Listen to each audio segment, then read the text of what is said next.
Hello. As you may know, I'm off to Italy this week to cycle the Tuscan Loop as a charity fundraiser for the Spinal Injuries Association.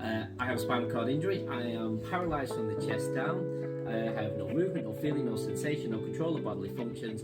My arms, my hands are not affected by my spinal cord injury. As you can see, I am a wheelchair user. And I'm in the process of packing at the minute. So I'm going to be away for 5 nights and 6 days. I am going to be flying out there. I'm going to take you along this journey with me. I'm going to start with showing you with what I pack going away. Now, this is obviously not just a 6-day, 5-night holiday, so it's not all going out shirts and jeans and t-shirts. There's going to be a lot of, this is going to be quite specific for hand cycling stuff, but let's see what I'm taking. Okay, so starting with my helmet. Of course, safety first, you can't, should always wear a crash helmet if you're out cycling. Also in there, my gloves, my cycle hat. Onto my bag. So this bag actually straps to the back of my handbike. It contains my camelback, so I'll have a litre of water fed by a tube which I can access and will be topped up at each stop. I've also got a few other bits and bobs like inner tubes and punch repair kits, just any essentials that needed on the road. Here we have just a standard toiletries bag. So clothing. Being away for 6 days, 5 nights, it's pretty standard stuff. Now, there's a lot of myth around wheelchair users that they wear nappies or pads. I don't. I just have standard boxers, standard jeans. I do cut the pockets off the back. If you want to see a video on how I do that, check out my Instagram. But yeah, so I will take extra boxes. As I say, there's a lot of cycling to be done. So I've got 9 pairs of boxers, 4 pairs of socks, 4 or 5 t-shirts, let's say 2 pairs of jeans, pockets cut off, and then 1 shirt for the final night. That's my evening wear, I suppose you could say. The rest of the time, I'm going to be clad in lycra. I've got a couple of pairs of cycling pants, and then 4 or 5 different cycling tops. I really like the SIA's cycling top for this Italian ride. It does look really smart. It'd be great if they was able to sell them, but you could buy them online. Moving on to that, we go to the medical stuff.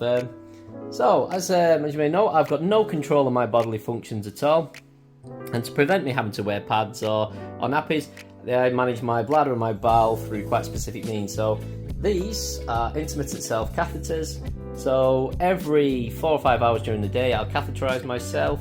That drains my bladder off. It means I don't have to have an indwelling catheter in. It means I'm effectively product free, and I take medication, which helps manage that as well.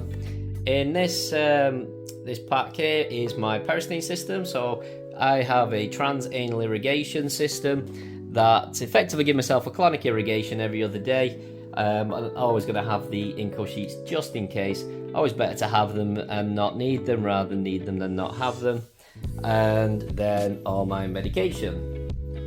So in there I have baclofen, oxybutynin, cetirizine, rivaroxaban, paracetamol, ibuprofen, and some Rennie, just in case I get a bit of indigestion as well, and a wrist support. I'm hoping not to need that, but I want to have it just in case. Pack of playing cards, just to keep us entertained if I need it. All this stuff will travel safely in the hold. I take about 10 days worth of medical equipment for a 6-day trip, just in case. And I will carry a lot of, I'll carry my medication, and I'll carry a good amount of catheters in my hand luggage, just in case my suitcase decides to go on a trip somewhere else, or they can't find it or can't get to me for a few days. At least I'm going to be all right. A few other essentials. I've got lots of the isotonic energy gel packs. When you're climbing a hill, your arms are dead. You've got another 1,000 foot to go. Stopping for a couple of minutes and having a gel, whether it's placebo, whether it's actually does something, I don't know, but it just helps me get up those hills. Of course, Haribo, a Mawam. Yep, already opened the Mawam. I have a very sweet tooth, couldn't resist. Some isotonic tablets, just me water. Need to stay hydrated out there. Of course, sun cream. Don't want to burn. And then few electronics. JBL speaker. Now this actually mounts to my bike, so I'll be blasting tunes as we're cycling along. Got a power bank that I'll take with me just for topping up the phone and making sure it doesn't run out during the trip, because we do need our phones for the trip, using Ride GPS to follow the route. A couple of adapters, obviously a passport, spare in a tube for my day chair as well. Always a handy thing to have. So that's it. Probably missed a load of things. Inevitably, as long as I've got my bladder, bowel stuff, my medication, everything else I can probably replace out there. My hand bike is already with Chapeau Events. We're going to be driving it out this week. So my bike's already on its way, and yeah, all I've got to do now is put it all in a bag and try and figure out what I've forgotten. Thanks for watching.